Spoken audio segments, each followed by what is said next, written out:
So let's go ahead and get started. We are kind of picking up where we left off last time. So as a reminder, we developed some wave functions, right? We said, okay, we did a problem for a particle just moving freely in space, and we said, nah, that's not really realistic. Let's look at a situation where we've got a particle confined to a particular area. This is called the particle in a box problem. You could call it a particle in a line problem, or an electron trapped on a linear molecule problem, right? So this does relate to some properties we would see in chemistry, because this could be modeled as like if you've got a long hydrocarbon chain with an electron running across it, it would look like a particle trapped on that molecule. So it is relatable to some of the phenomena that we see in the chemistry world. And we went through the process of applying these boundary conditions, saying, okay, so what happens if it's trapped? Oh, sorry. That's okay. What happens if it is trapped? And we said we developed this function that has this repeatable n part to it, and we don't just produce one function, we actually produce n functions. So we've got a whole bunch of answers to the problem. And we ran out of time there, and we didn't really do anything with, well, what can we do once we have these answers? And so this is the point where we can start asking questions about how a particle, for us in a chemistry class, mostly an electron, is going to behave inside of this. And so there's a couple things that we can start to ask questions about.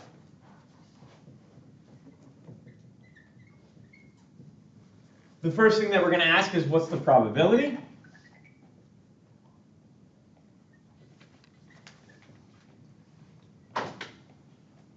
And we can ask, what's the probability kind of everywhere? Which we're really just going to say what the probability is overall. Or we could just do a particular section. We're going to spend some time doing that today. Another question we can answer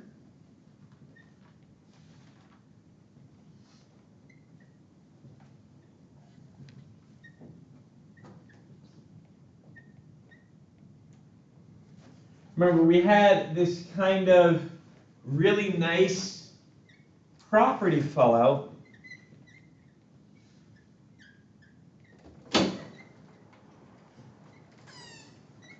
We said if we want to start solving these problems, we have to have a situation where the values we measure, when we start measuring position and momentum and energy, we need real values. That gave us a restriction on the operators we can use. And we're like, great, putting that restriction on the operators guarantees we get real measurable values.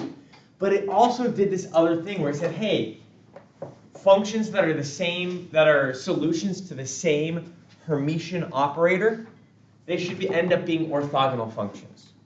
How's that useful to us? What's that going to mean for us? Then we can start asking what exact measurements we can make.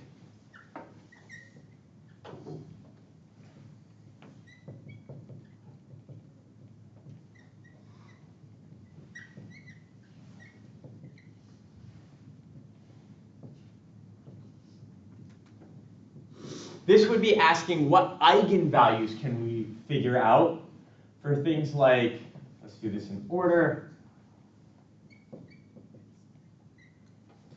energy, position, momentum.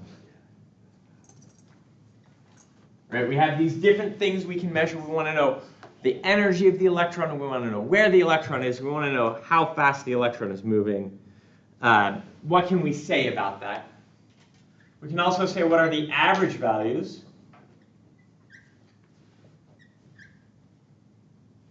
How do I write this?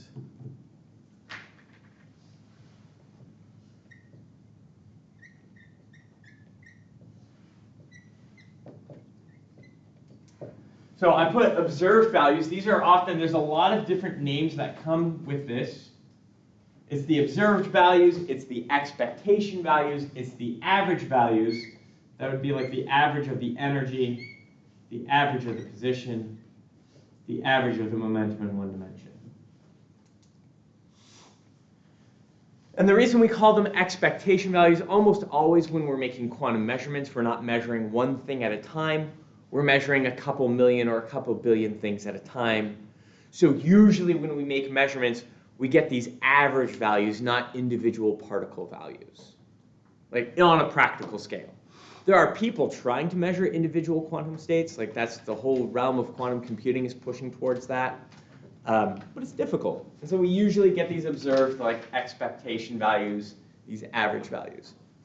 And then if we've got an average, we can also ask what's the standard deviation.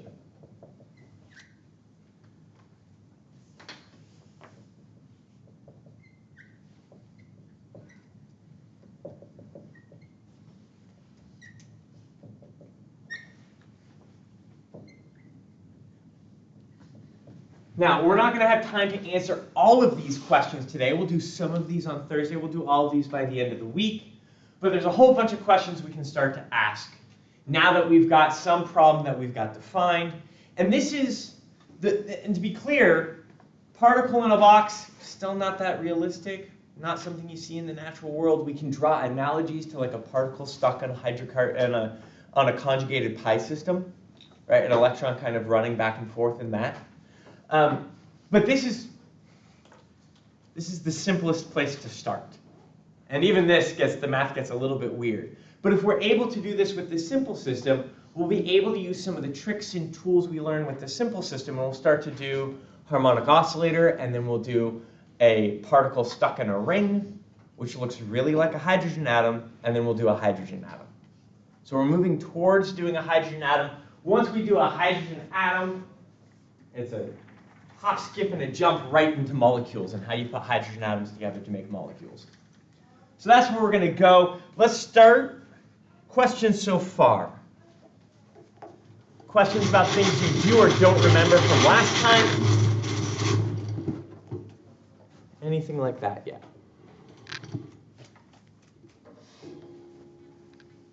Yeah? When you say the wave function orthogonal, does that mean like the wave function there but different n values? Yeah. If we have n equals 1 versus n equals 2, are those two going to be orthogonal? If we have n equals 2 and n equals 3, are those two going to be orthogonal? What's it mean for a wave function to be orthogonal? Okay. Let's go ahead and start with just saying what's the probability. And let's do something kind of reasonable. What should be the probability of finding a particle in the universe? Like if we look everywhere in the universe, what's the chance that we're going to find the particle? 100%. We're going to say the probability is equal to 1. This is going to be the idea of normalization. So I'm going to say my probability is equal to 1. But I've also got an integration for how I define the probability in a system, which is going to be, that is also going to be equal to the integral of psi star psi. If I'm doing it generically, that would be d tau over all space. For us, we're doing a particular function with a particular restricted space. So our equation is going to look a little bit different, but I'm going to also modify. I wrote this with a space here on purpose. I'm going to put in a little extra bit, which is to say I'm going to put in a value n. And whatever that n ends up being, that's going to be the amount, that's going to be some constant factor that makes it sure everything scales to 1. We call that the normalization constant.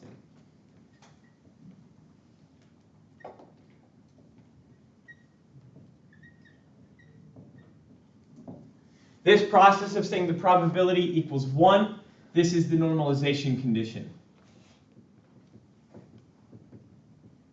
This is what tells us we're going to end up with something that is normalized. So let's go ahead, let's plug in the things we do know with this little extra modification. We're going to end up with 1 equals the integral from 0 to L. Since we're restricting our space, we end up, it's not negative infinity, positive infinity, 0 to L. We're going to end up with psi star, so that's going to be n sine lowercase n pi over Lx, quantity star times n sine n pi over Lx. And we're just doing one dimension, so that's just going to be a dx. We can do a couple nice mathematical things here. Am I going too slow or is this good? Okay. I feel like I'm going slow, but I'm doing that on purpose. So we can do a couple nice mathematical things here. N is just a constant. We can move n out. And it's a non-complex. It's just a real value. So taking the complex conjugate, sine is a real function. So we don't need, there's no imaginary part here. So we can just get rid of the star part. And we're going to end up with the integral 1 equals the integral from 0 to L. Oh, I didn't give myself enough space. I'm going to move that n factor out. I'm going to move 1n, 2n, so I'm going to end up with an n squared integral 0 to L sine squared n pi over L x dx. Do you have your integral tables handy? Yeah, if you've got the book handy, I really like the integral table in the book. I wish I had a PDF of just that table to hand out to you. I think it's nice and complete. The integral table we want is the one that's got the periodic table on it. Just above the periodic table, there's an integral for sine squared. So the integral for sine squared, right, it ends up being this particular thing, depending on where you look it up. This chunk has the integral of x over 2 minus sine of 2ax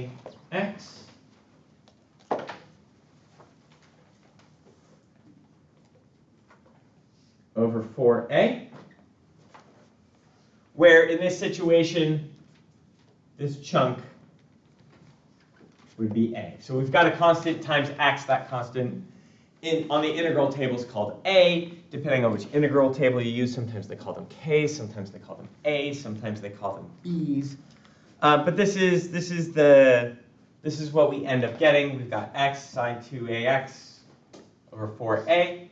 And now we have to do this over different boundaries. And I find whenever I get these, especially from these tables where you get lots of different parts, I always find it best to kind of think about the parts separately and then put them back together. So I'm going to go ahead and say, what's, if I do x over 2 on the boundaries from 0 to L, what's that equal to? It's going to be is it top bound minus bottom bound? That sound right? Okay, cool. So I'm going to have L over 2 minus 0. That first part is just going to be L over 2. Great. That part I knew was going to be easy. What's going to happen to this sine part? So I'm going to go ahead and plug everything in for this sine part. Do I have space to do it here? I'm going to try to fit it here. Is that going to be too hard to see if I do it right here? I'm looking at the people in the back who might have a hard time. Everyone up front is like, oh no, that's fine. Okay, let's go ahead and try it. So I'm going to have sine, and I'm going to plug in my definition for A. I'm going to have 2n pi over L x. And I'm not going to worry about the 4a part because there's no x part there. I can plug that in later. And I'm going to evaluate this from 0 to L. So if I plug in x equals 0, what's the sign of 0? Ooh, sign of 0, 0. Right, cosine of 0 is 1. We're going to do that one in like 10 minutes. So keep that in mind. If I plug in x equals L, so the L's cancel out because I'm going to have 2n pi times L divided by L. What's the sign of any n pi? 0. That whole chunk ends up being 0. That's nice. That means this integral ends up becoming 1 equals n squared times L over 2. Right? The n is some random number we need to figure out. The 1 is our restriction of saying we want to be able to find the particle anywhere in the universe. And the L over 2 is the result of the integral from the wave functions that work for this particular energy setup. If I rearrange this, I can solve for what my n value is equal to. My n value, I'm going to just multiply this over. I'm going to get the square root of 2 over L. That's my normalization constant. So if I'm looking at a particle in a box with these sine wave functions, my normalization constant ends up being square root of 2 over L. That's going to be useful in a little bit as we start to solve these other types of problems. We'll see that that's pretty handy. But we've got this normalization constant. So now if I plug this function back in with that n equals 2 over L, I'm just going to get 1, which is the whole point. Right? This constant, depending on the size of the box, I'm going to have some normalization constant related to the size of the box, the length of the molecule, if you will. And that's going to make it so I get the probabilities trapped in that area. That one's not that interesting. It gives us that normalization idea. What's more interesting to me is this idea of, what if we do a particular section? What if I wanted to know, well, what's the chances of finding the particle on half of the box? So to keep this in mind, let's go ahead and remind ourselves, what does a sine function look like trapped inside of a box? If we looked at a sine function with the n equals 1, we're going to get a shape that's kind of like that. I have a whole bunch I can show you in just a minute, but that's the shape. That's pretty much the shape we're going to get. Right? We're going to get this shape of just that. And we can start to say, well, okay, if I take the integral, if I take the area under here, this is going to add up to a value of 1. But what if I just look at, not that color. What if I just look at, no, that color. What if I just look at this half of the box? What if I just look at the first half? What should be the probability of finding the particle if I'm looking at half of the box? 0.5. It should be half. Can we show that? What if I was looking at the first tenth of the box? That's not necessarily 1/10, because it's not like it curves down one direction more than the other. Or, you know, it curves down. Like when you get off to the sides, you're getting less and less. So we can do the easy one of say, okay, what if we just looked at half the box? And then we can say, I think in my notes I did a quarter of the box. Yeah, I did a quarter of the box because a tenth, the math gets a little weird. Okay, so let's go ahead and do it for a half the box. Are we ready? I'm going to erase this work and we're going to put something else up here. Is that okay? Now, the math is going to look shockingly similar. So take a picture of this in your brain and then you're going to be like, oh, wait, we just did that. We did, right? Because essentially, calculating probability is going to be the same process every time, except for we're not going to guarantee this we're not going to guarantee it equals 1. We're going to have this situation where the probability of any value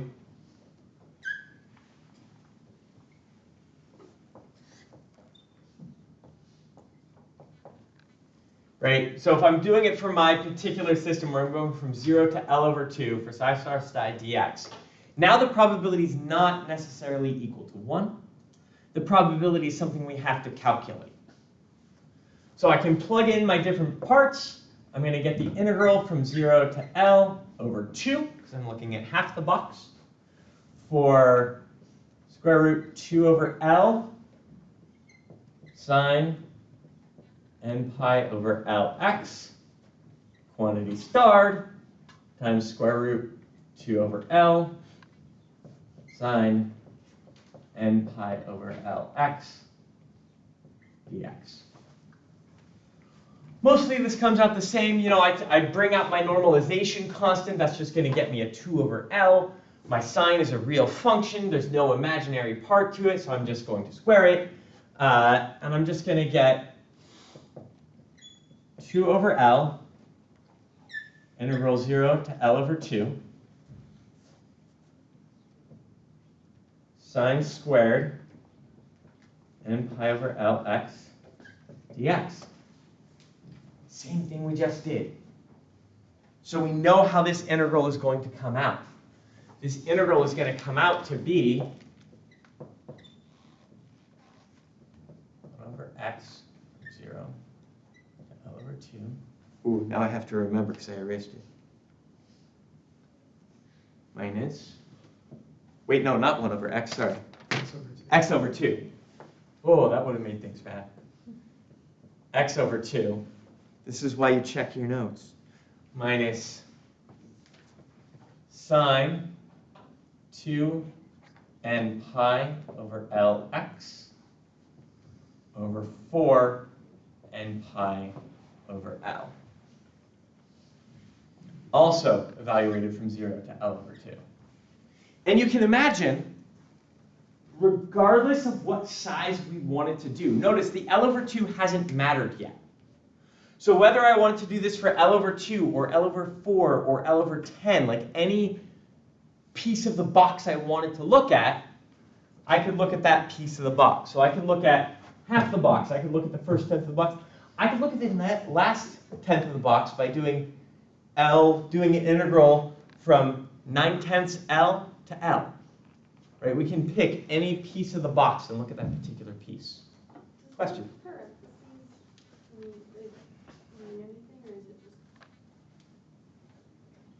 Right, so that's because the 2 over L multiplies by both parts. I just forgot to close my parenthesis, thank you. Okay, so let's see what happens here. Good so far? Good so far, okay. Let's see what happens here. This part's easy to do again. I'm going to have 0 minus L over 2, so this is going to give me L over 4. Great. This sine part, this part's going to come out nice again. I'm looking at the sine part. Don't worry about the bottom. If I do sine of 0, 0. If I do the sine, if I plug in L over 2, the L cancels. If I do the sine of n pi, also 0. Right, that part doesn't matter. I just get L over 4 times 2 over L. I get the result that we intuitively already understood. The L cancels, I end up with 1/2. Right? All that work, and we're like, oh, cool. If we're looking at half the box, it doesn't matter which of the wave functions we look at. If we look in the whole box, we find the particle 100% of the time. If we look in half the box, we find the particle half of the time. That's because the sine functions are symmetric about that middle point. But they're not symmetric about this quarter point. So if I wanted to look, instead of L over 2, if I looked at L over 4, I'm not going to have that nice symmetry of sine functions. That's going to mess things up. Now, the mathematics for doing this is going to go the exact same way all the way until we get here. So let's go ahead and let's look at this one.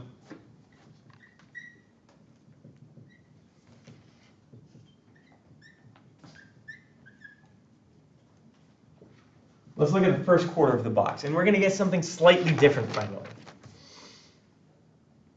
Notes.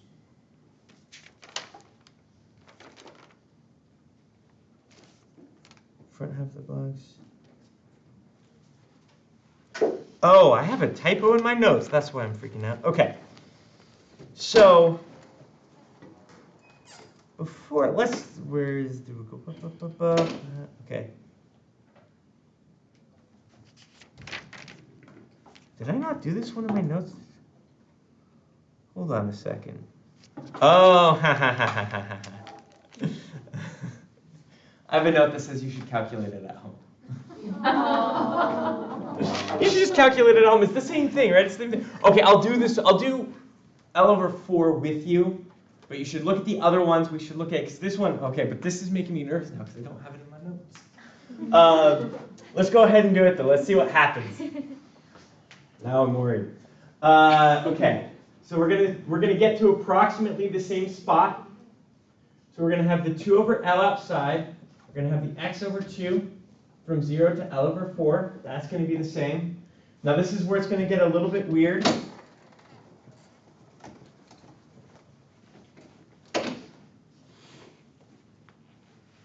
I forgot my factor of 2. That's going to be really important right now.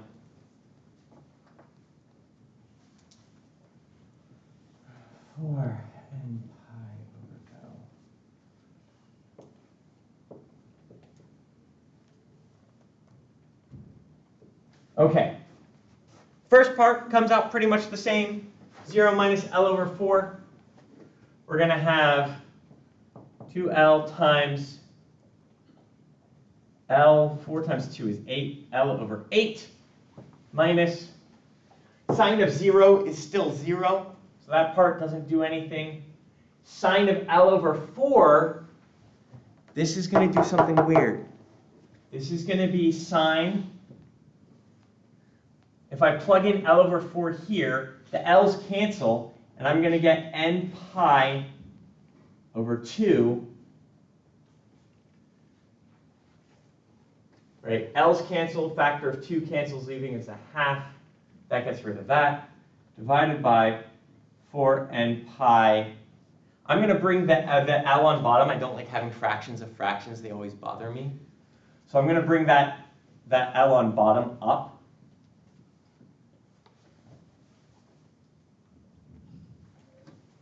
This does not work generically. I can get rid of that 0. I can get this negative thing out here. That was a negative and a negative. That becomes a positive. Lower bound. No, oh, whoa, no, I'm totally messed up, didn't I? Upper bound minus lower bound. So this thing should stay negative. Whoa. I want to rewrite that.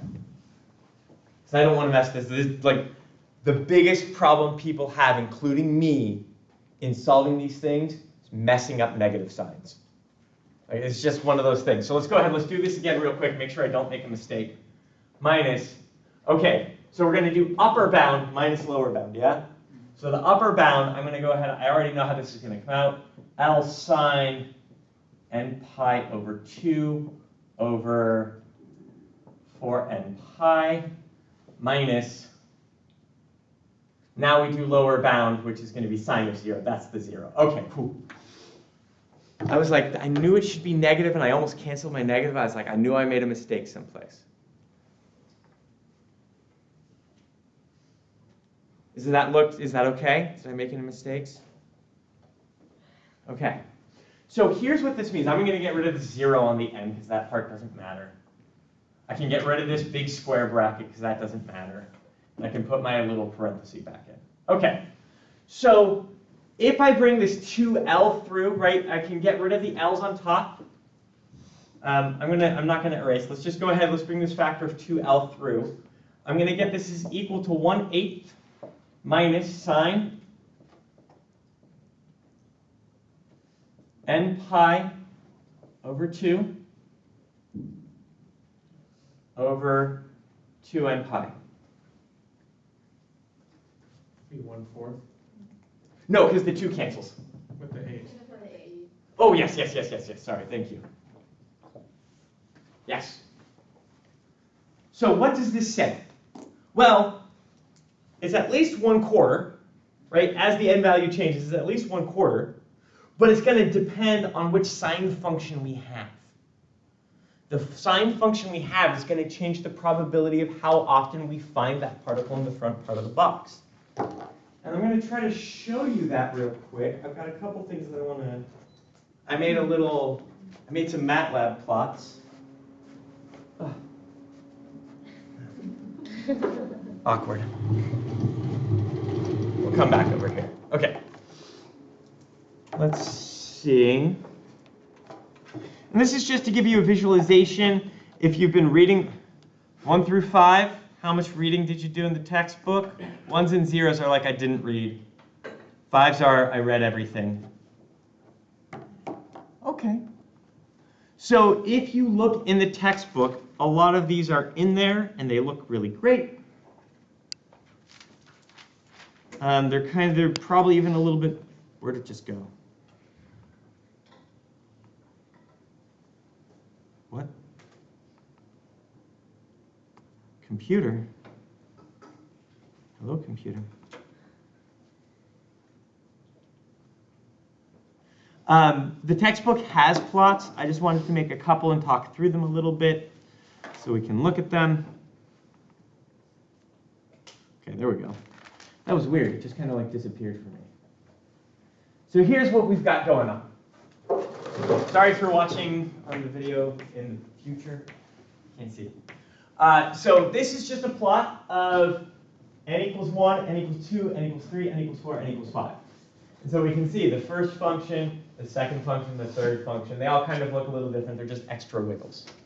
So that's one thing we can look at, is just the plot of the function. The plot of the function doesn't mean much. We should really plot the function squared, which is the probability. So if we plot the probability, we get something that looks kind of the same, except for now everything's up. It's kind of hard to see in this picture, but I wanted to show you how they look different so you can see the probability associated with this first function. You notice they're all symmetric about that middle point. But if you look at just one edge, they have different values if you look at just one edge. So that's where this idea of it depends on which function it is we're looking at comes in. It's a little bit easier to see if we look at particular functions. So here's the n equals 2. And the blue line is the wave function. The golden line is the probability. So like the wave function squared. And we can look at different values and just kind of do this visual comparison. We can look at 3.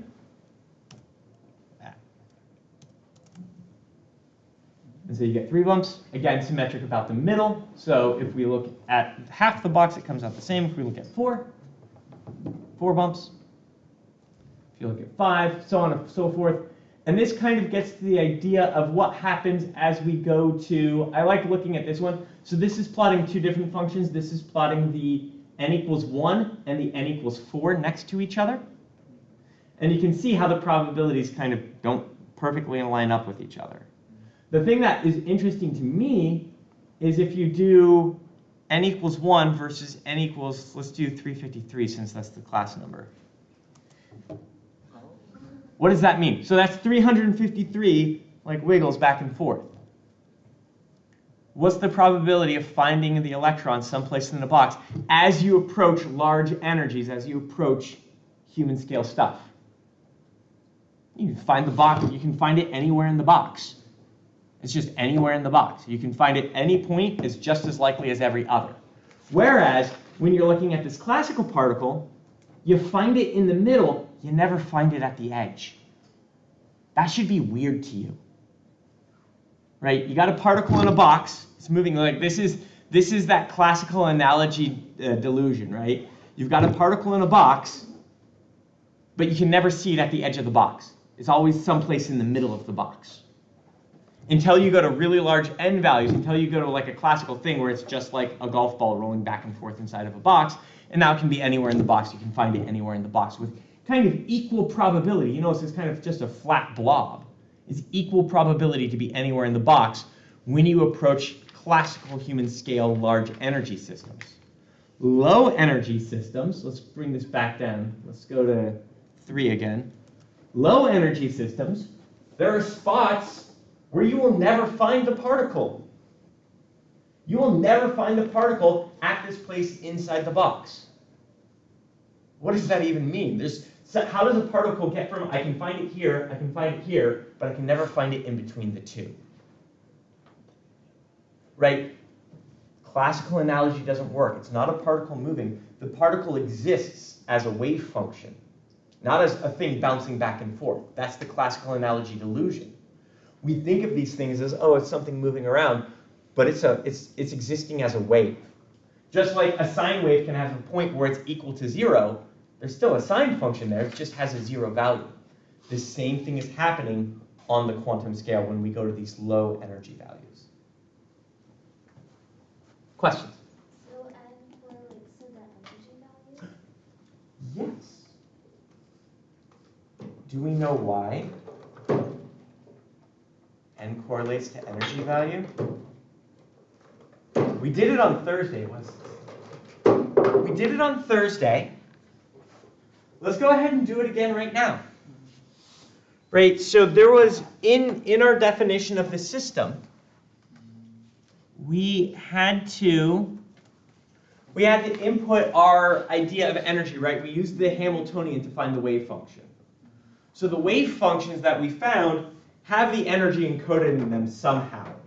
But we can ask this. We can ask, we can skip the orthogonal for now. We can ask what exact measurements can we make about energy, position, and momentum. So if we wanted to make an exact measurement of energy, the thing we would want to solve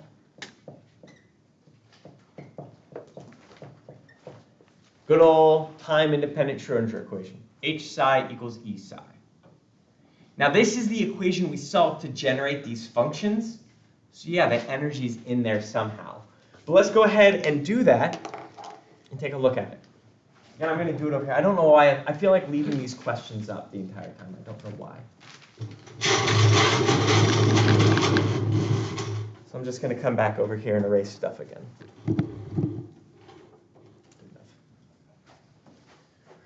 Okay with erasing this? Man. So if you go to graduate school, I'm gonna do a quick side story. If you go to graduate school, at some point you'll have to do a qualifying exam. And I did my graduate work at UC Davis. And the graduate exam there, it's different at different schools, but the graduate exam there, or the qualifying exam there, is talking for 2 hours about your research in front of a panel of 5 professors. It's an oral examination. And one of the people on my examination, anytime I went to erase something, he'd be like, "Don't erase that! You have to ask." Every time. So now I can't erase things without asking anymore. I wasn't traumatized, it was just a good lesson. Okay, so let's go ahead. Let's go ahead. Let's see if we can calculate H psi, like E psi. Let's see if we can solve the Schrodinger equation, where we know what psi is and we know what the Hamiltonian is. As a reminder, the Hamiltonian is 1 over 2m px hat squared, and we know px hat, the momentum operator in quantum mechanics, is negative IH bar d by dx. So we can go ahead and write that the Hamiltonian is just going to become negative h bar squared over 2m d by dx squared.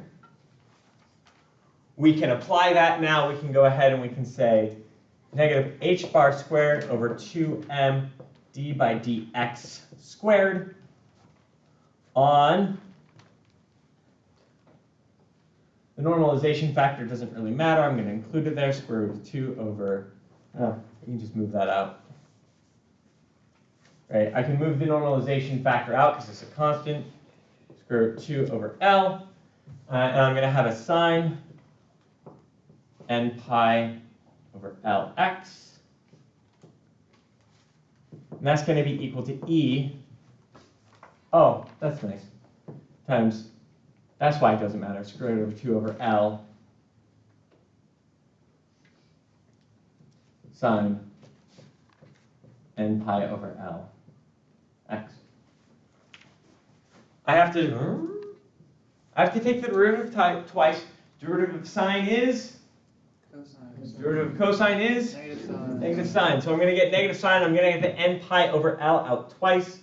This chunk is going to become negative n squared pi squared over L squared sine n pi over Lx. I'm still going to have these factors out front, thank goodness, because I want that negative sign to go away. Square root 2 over L times negative h bar squared over 2m equals E square root of 2 over L sine n pi over Lx. This works out in this situation because we're dealing with functions that are not complex, functions that are already normalized, and functions that are eigenfunctions of the Hamiltonian operator. So there's 3 things that are making it so this works out nicely for us.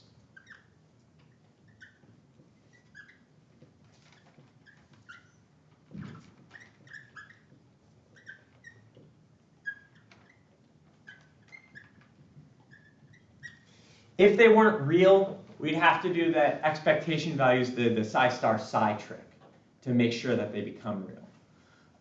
But since we already normalized, these are already real. It's a Hermitian operator. The expectation values, the eigenvalues, should also be real. So we've got some nice things that are working out for us here. You notice the sine over n pi x, the sine over n pi x cancels. The root 2 over L, the root 2 over L cancels. And we're going to end up with the negatives cancel. I'm going to have h bar squared pi squared over 2ml L squared times n is equal to E. And I'm even going to call that E sub n. Since the energy depends on some n value, it's typical to give it like a subscript n. The same way that I gave our wave functions a subscript n because it depends on some n value. The energies associated with psi n are En. And I rearranged this to kind of get the n factor out by itself, and I forgot to square it. Definitely shout at me if I just forget. If I make a typo like that, and it's like an obvious typo, just be like, yeah, don't forget to square that. So it depends not just on n, it depends on n squared. But there's this relationship. The energy is directly related to a bunch of constants, the size of the box, the mass of the particle, and what wave function we're looking at. So yeah, we know the energies. We know the energies associated with this. The other way we could do this is if we wanted to look at the expectation value of energy. Ends up being a little bit boring, but I'm going to do it anyway. If we want to look at the expectation value of energy, that's going to be the integral psi star h hat psi d tau if we're doing it generically.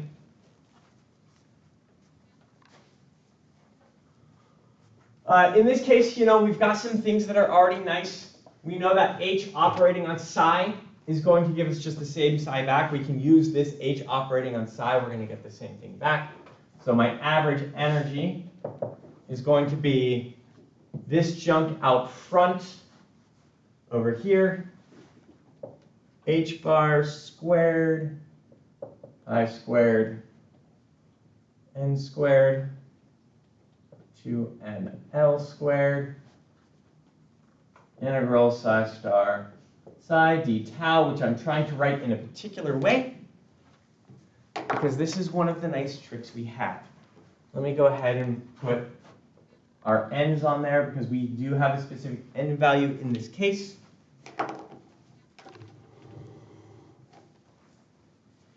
If psi is normalized, what's this integral equal to? Yeah.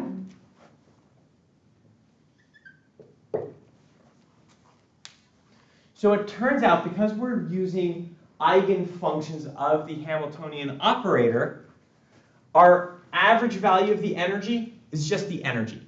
Each function, I'm sure I say this right. Each function, that's not there. Oh, there it is. Each function only has one possible measurable value. And so the average value is just that one possible measurable value. That's one of the nice things about working with eigenfunctions and eigenvalues, is that relationship, at least in this case. So we do know the energies. And the n value corresponds to the energy, but it's n squared, not just n. Other questions before we do a next thing? How do you set up the when you want to get the average value of something? So this is the definition for an average value. This is one of the postulates. Postulate 4, I believe, is the way I have it written down. Different people put the postulates in different orders. I think most people put the expectation value or average value as postulate 4. So for generically, an average value, A, is going to be the integral over all space of psi star A hat psi d tau.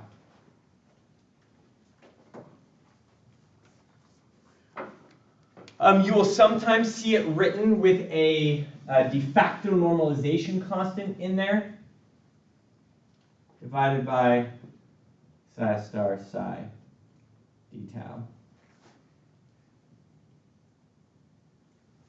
Writing it down this way works even if you're not normalized. You know, that integral on bottom is just your normalization constant. So if you haven't normalized your wave functions yet, this guarantees that you're going to normalize your wave functions. If your wave functions are already normalized, this integral on bottom is just equal to 1. So you don't need to worry about it. Question here and then in the back. Are we ever going to work with wave functions that aren't normalized and or have to normalize a wave function ourselves? We will have to normalize wave functions ourselves. There are some homework problems. There's some times where we want to make sure we're working with normalized wave functions. I believe, let me just double check this. I think most of the wave functions I provide for you on the equation sheets, the harmonic oscillator has an n there for the normalization constant, so we might have to normalize some of the harmonic oscillators. But the particle on a sphere is, I think those are normalized already. So it's always a good idea to check. Oh, whoa. Why is the door locked? Oh. The door was locked. Well, we wanted to get in here. Okay, so yes, sometimes we'll have to double check and make sure that they are normalized. Once we know what a normalization constant is, like we know there's 2 over L for a particle in a box, the square root of 2 over L, that's going to be nice because now that that wave function is normalized, we can see those integrals and be like, ah, that integral is 1, I'm not doing that one. I already know the answer to it. Question in the back and then up here. Does the A operator indicate that it doesn't need to be Hamiltonian? Yeah, the A operator, so if we wanted to do average energy, we use the Hamiltonian because that's total energy. If we wanted to do average position, next thing I want to do, this would be like x and x hat. If we wanted to do momentum, this would be like p and p hat. So any average value, so A here is like any operator we could think of for any value we want to measure, any expectation value. Does it have to be Hermitian? Oh, I hope so. Right, so if it's not Hermitian, we can have all kinds of weird things happen that might not make physical sense. So we're always going to make sure our operators are Hermitian.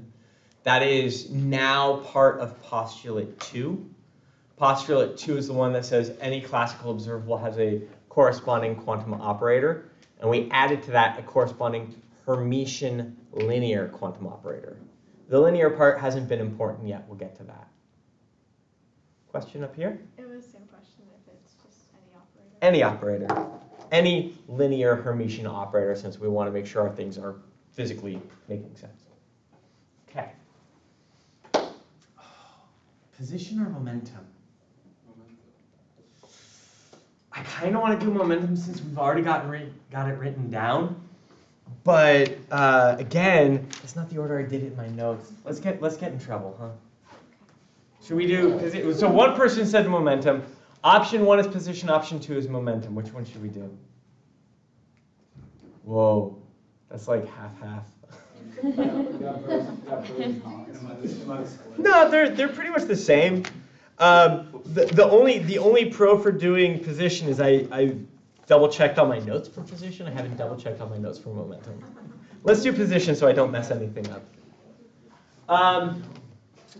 We're going to get the same type of ideas. We're going to see the same things coming out. We're going to see a lot of the same things. But the reason I like position, well, position is interesting because now we want to say, okay, where is this particle in a box? Where is the electron in a molecule, right? Interesting question to answer. So let's go ahead and see what we can say specifically about position with an exact measurement and then the observable average value for position. Erasing all this stuff? Okay, you can't laugh when I say that now, though. Okay. So again, remember, we have an idea. If you think about the symmetry of all of those probabilities we looked at, what do you think the average position of a particle in a box is going to be? I think it's going to be in the middle. If you got a particle, again, classical delusion, if I've got a particle bouncing back and forth inside of there, where is it on average? It's kind of middle. Well, yeah, but it's passing by the middle like twice as often. Right? Probably the middle someplace. If we look at it more, if we think about all of these different wave functions that we've been looking at, they're all symmetric about the middle. So we're expecting the middle of the box. Let's see what we actually get. Okay, here we go. So as a reminder, the x operator just means take your function, multiply by x. X times nothing doesn't really make sense, but remember an operator by itself doesn't really make sense. If we have x hat on psi, that would be x psi.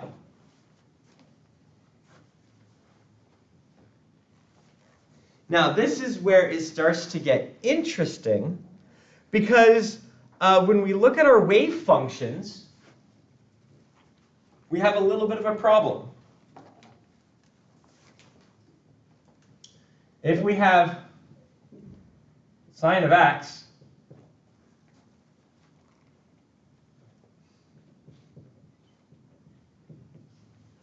right, is there any mathematical function that you can do where you get sine of x and you get x sine of x and these are the same thing?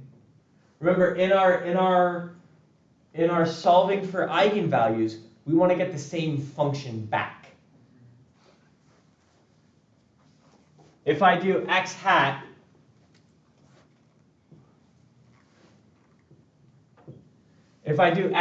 on sine of x, am I getting the same function back? No.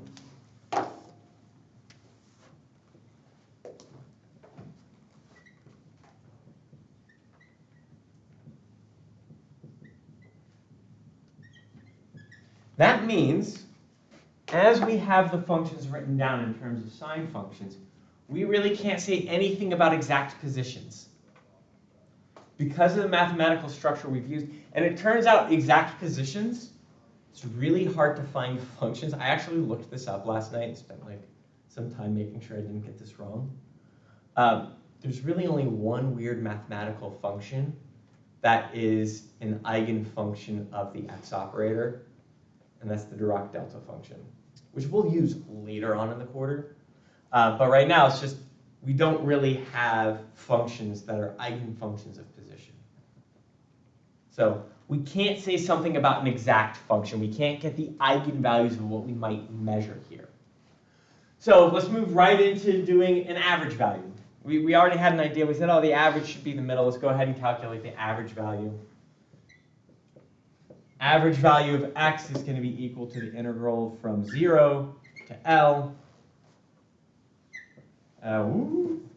Let's write it out, like, I'll do it step by step. Psi star x hat psi. If we're doing it for generic, this would still be d tau over all space.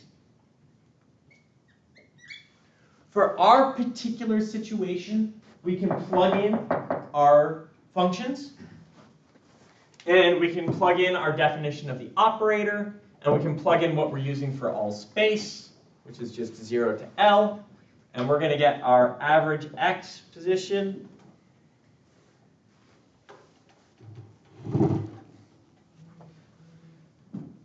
I'm just going to put all, it's all space. This is going to be the integral of square root 2 over L sine n pi over Lx quantity starred times x times sine, square root 2 over L sine n pi over Lx dx. You don't have to put parentheses like I'm doing. I try to do it such that you can see, like, this is the first wave function, this is the second wave function. I just do it to kind of map things in my mind a bit. You don't need to do it that way if you don't want to. So this, now we can rearrange things. We can pull the normalization constant can get pulled out to the front. Again, the star does nothing because we've got sine as a real function, no imaginary part to it. And we're going to end up with an integral that looks similar but is completely different from what we've done so far. we're going to end up square root of 2 over L. Oh, nope, squared now. It's just 2 over L. Square root of 2 over L times square root of 2 over L is just 2 over L. We're going to have x sine n pi over Lx dx from 0 to L. Ooh, squared. Yes. So, back to the integral tables. Okay. This one, let's see, which integral table is this on? This one is in the back of the textbook. It is also on the page with the, is it? Yep, it's also on the page that has the periodic table. So that's an integral we have. I'll never just ask you to memorize, I'll never ask you to memorize integrals. I'll always give them to you. You'll have to apply them and use them, but I'm not going to ask you to memorize these. This one, oh man, okay. So let's do this a little bit. Well, let's just do it. Let's just do it. This integral ends up being x squared over 4 minus x sine 2n pi over L x over 4n pi over L minus cosine 2n pi over L x divided by, oh, don't mess this up, 8n pi. Actually, I could mess this up and it wouldn't matter, but you'll see why in a moment. Again, whenever I get these complicated things where I have to do, and then this whole thing is going to be on the bounds from 0 to L. I'm just going to break it apart. I'm going to do it piece by piece. I'm going to look at each piece and say, okay, what happens to the first piece? What happens to the second piece? What happens to the third piece? First piece, x squared over 4 on the bounds from 0 to L. Top bound is going to be L squared over 4 minus 0. It's just L squared over 4. Great, not so bad. Second part, oh, the second part's not so bad either, actually. Again, I'm going to have the x there. Sine 2n pi over Lx. Don't need the constants on bottom. From the bounds of 0 to L. If I plug in the L first, I'm going to get the sine. I'm going to get L times the sine of 2n pi. Sine of 2n pi. Plug in the 0. That's going to be x out front is 0, so that's times 0 already. That part's just equal to 0. Third part, cosine. Cosine 2n pi over Lx, 0 to L. If I plug in L, what's the cosine of 2n pi? 2 pi, 4 pi, 6 pi. It's equal to 1. Okay? Not 0. Let's see what happens. Then I subtract off, what's the cosine of 0? Oh, jeez. That also ends up being 0.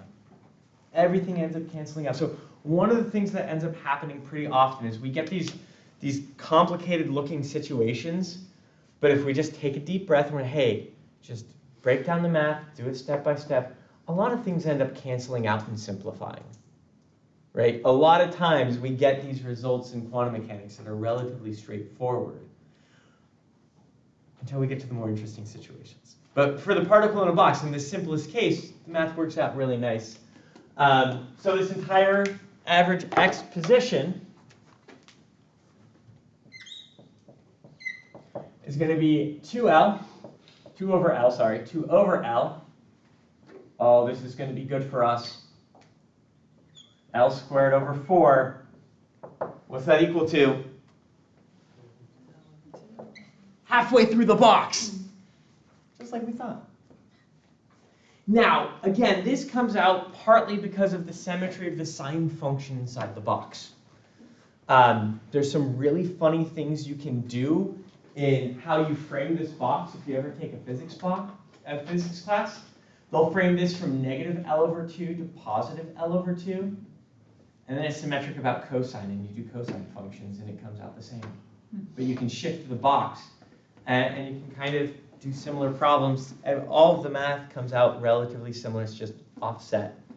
And kind of makes sense because cosine and sine are off by like a factor of pi over 2.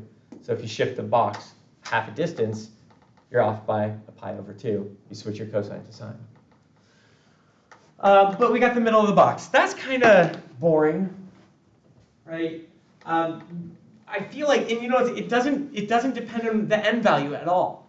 All of the functions, every one of our answers, every n value is on average in the middle of the box. I feel like there should be something different though.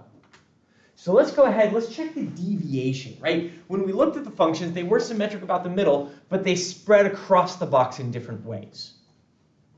So let's check the deviation. Now the deviation, we're going to define in a particular way. Let's do it over here again.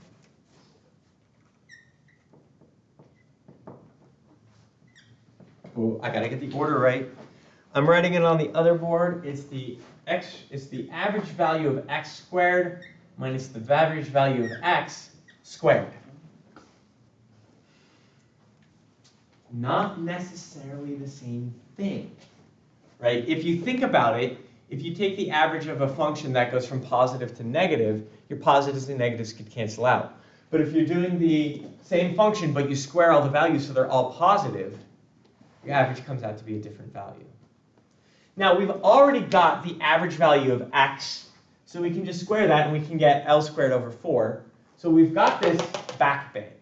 It's this front bit that we have to figure out, this x squared. And things are going to look pretty similar. I'm gonna do the silly thing of erasing the entire board and then writing the exact same stuff up, except the only thing that's going to change is that x hat is going to become an x squared hat, which means this x is going to be an x squared, and we're going to have an integral that's x squared sine squared. I'm still going to rewrite all of that, but I just want you to know where it's going. You ready? Okay. So we want to calculate. Oh, I should have saved that bit. We want to calculate the average value, the expectation value, the bracketed value. I don't know why I'm using blue so much today. Of x squared. That's essentially going to be the integral of psi star x squared psi dx from 0 to L for our situation. Plug everything in that I just erased. We're going to have a 2 over L out front. We're going to have the integral sine n pi over Lx star x squared sine n pi over Lx dx. Rearrange things again, complex conjugate. I still like to be careful, make sure I write the complex conjugate even though it's not doing anything in this case. It will do things later on. We're going to have a 2 over L, integral from 0 to L of x squared sine n pi over Lx squared dx. Back to the integrals table. Ooh. Hopefully things will cancel out nice again. But when we look at this integral, okay, here we go. It's this one. So we're going to have x cubed over 6 minus quantity x squared over 4 minus 1/8 times sine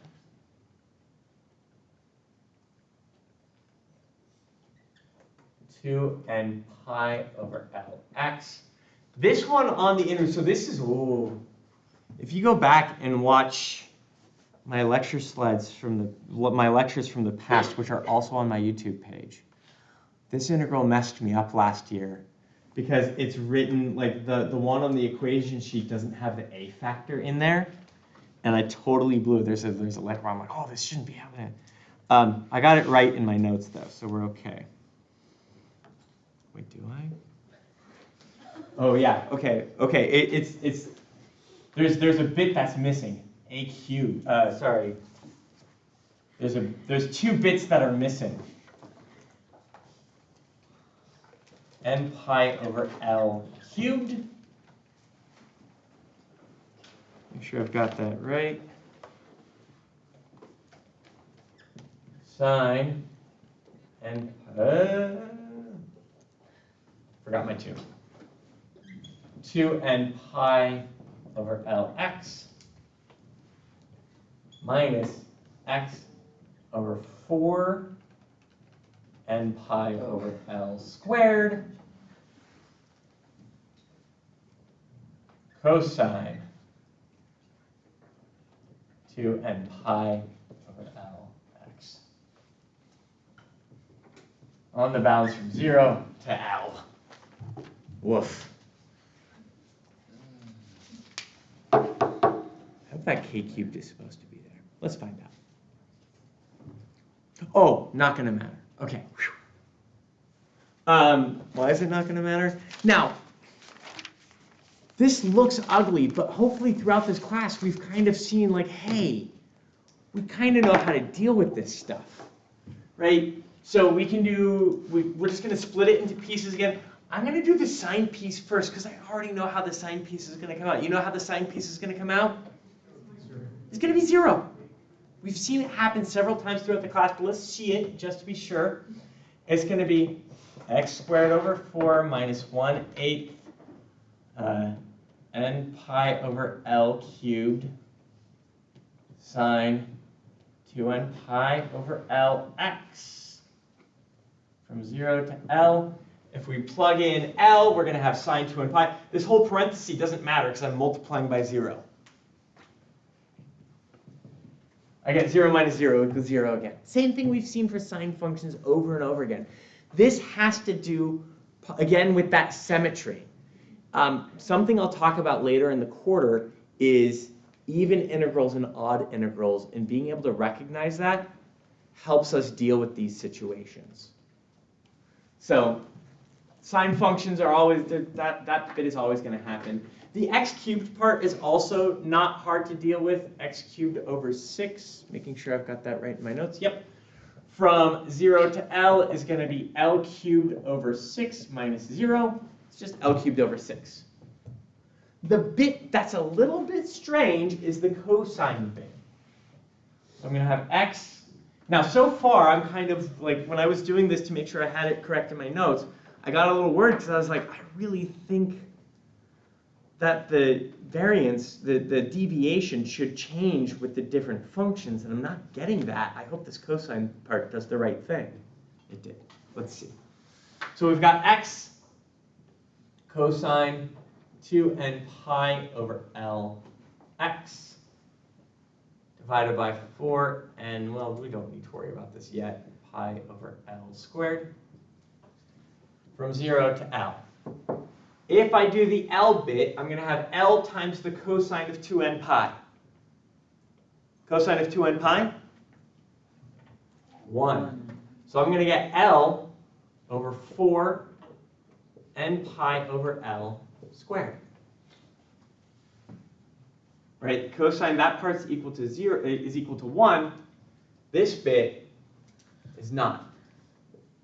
Then I'll go ahead . Something else is bothering me. We'll see how it comes out. Oh no, there it is. Okay. Math in my head was bad. Then I can go ahead and subtract off my lower bound. Cosine of n pi, cosine of 0 times 0 is 0. So all of this is going to simplify down. And we can see there's going to be some n dependence left over. This bit is going to depend on which function we're looking at. Okay, let's see here. I'm going to have 2 over L times L cubed over 6 minus 0 minus L cubed, right? I'm going to bring that L squared up top, L cubed over 4n squared pi squared. Okay with that? Doing some rearrangement? So I can bring the 2L through, and I can just say this x squared is equal to L squared over 3 minus L squared over 2 n squared pi squared. Now this should make some amount of sense to us. In terms of, I was doing position squared, and I got distance squared on top. Right? There's some sense in the units there. I'm like, okay, that does make some amount of sense. We also have that the n value is going to have an effect on this, which is also something that we were expecting to see from the way that the functions looked different as n increased. Sure, they all had the same average middle, but we expected them to spread out differently across the box as the n value went up. We can then go ahead and calculate our deviation of x squared. That's just going to be this thing, L squared over 3 minus L squared over 2n squared pi squared minus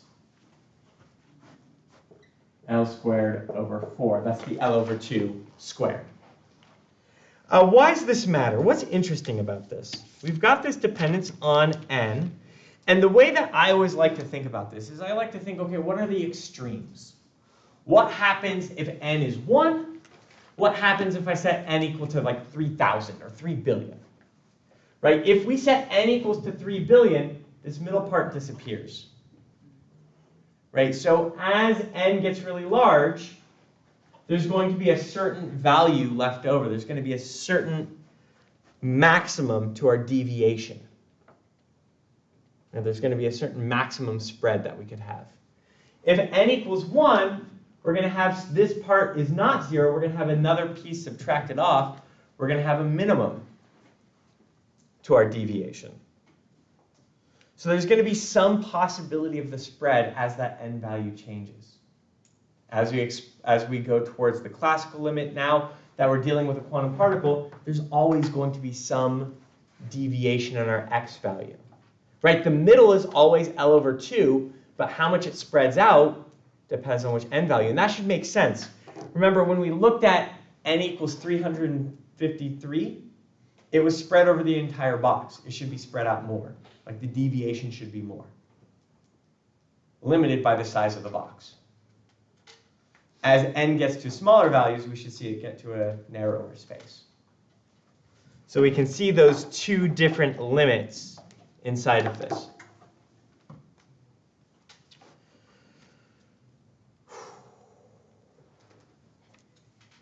How was that? Was that a lot? So here's what we did today, just to be clear, right? And this is the reason I left this stuff up here. We started answering some questions about what we can know about the particle. For us, it's usually going to be an electron in a molecule. We're going to do more complicated functions to get more accurate with molecules. But if we modeled, if we had something, there's a problem in the textbook. I already said it was one of my favorite examples. Beta carotene, where you've got this long chain of single bond, double bond, conjugated pi system, an electron running back and forth. We can model that like a particle in a box. And that modeling, there are things we can and cannot say about the electron in that model. We can say something about the position of the average position of the electron. We can say something about the deviation of the position of the electron. We can say something about the energy of the electron. We cannot give exact position measurements. So there's limits because of the way that we set up the problem, because of the restrictions that we have in quantum mechanics. There are some things we can say and some things we can't say, at least setting this up as sign functions.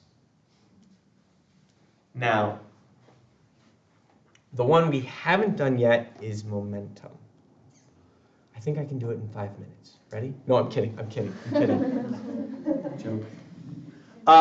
No, let's make sure questions. I will say this deviation with x, this is going to start leading us towards the Heisenberg's uncertainty principle. So we'll start talking about like this idea of there's limits on how much information we can have. That's kind of where the Heisenberg's uncertainty principle operates. Pun with operators. Unintended, but there. So we're going to move to that. We're going to be doing that next class. We're going to talk about momentum. We're going to look at some tricks that we can do. It turns out, let me tell you one thing real quick. It turns out when we do look at momentum, sine functions don't work so great. Right? If we wanted to, let me erase this bit here real quick. And I'll switch colors just so we know we're doing something different. If we wanted to look at momentum,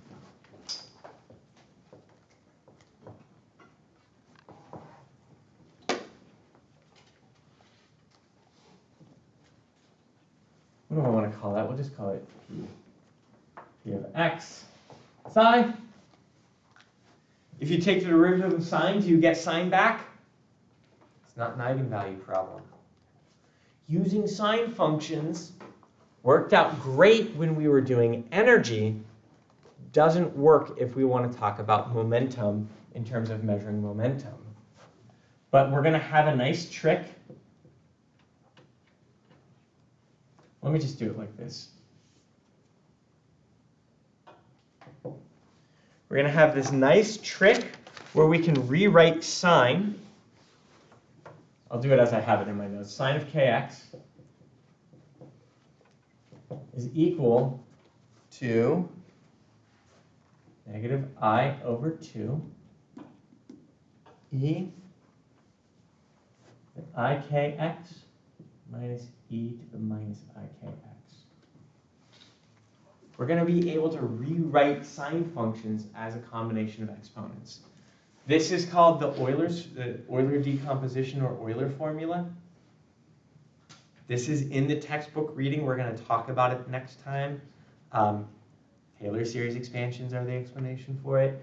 But essentially, there's a way we can rewrite our sine function as some of the other answers. If you remember when we were originally looking at this, we said it could be sine functions, it could be cosine functions, it could be exponents. We can rewrite them all as each other. Sine relates to cosine by a pi over 2. Sine also relates to the exponents through this relationship. And rewriting it like this, we'll be able to say specific things about momentum. So we'll pick up with that next time. Well, Thursday's real soon, so we're going to pick up with that soon. And we'll go from there.